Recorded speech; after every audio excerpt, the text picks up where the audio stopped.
は戸惑ったみたい。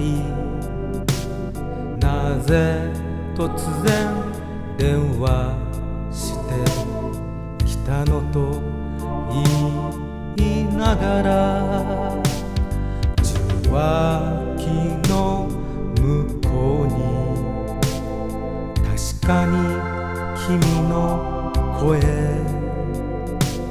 涙が溢れてくるのをぐっとこらえていた。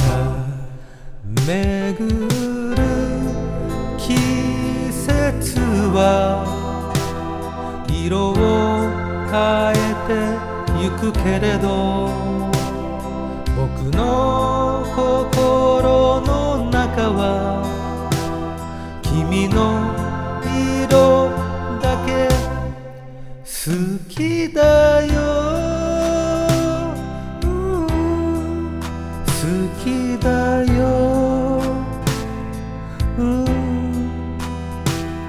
君の声が好きだよ。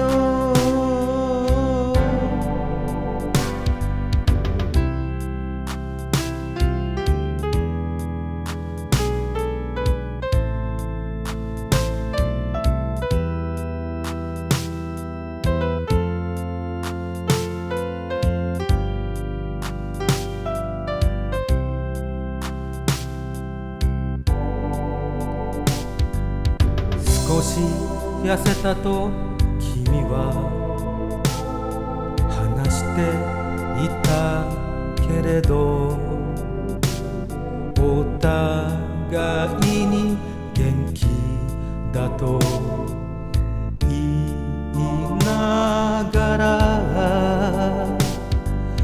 今までの出来事話し始めたね。でももう君のこと近くに感じられない。悔しくて涙が頬を伝わってゆく。あの時君を起こさずに出て行った僕好きだよ、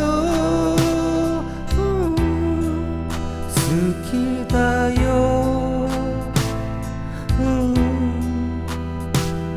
君の唇が好きだよ。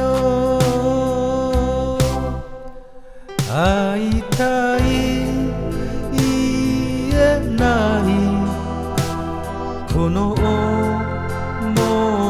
いは、僕の過ちのせい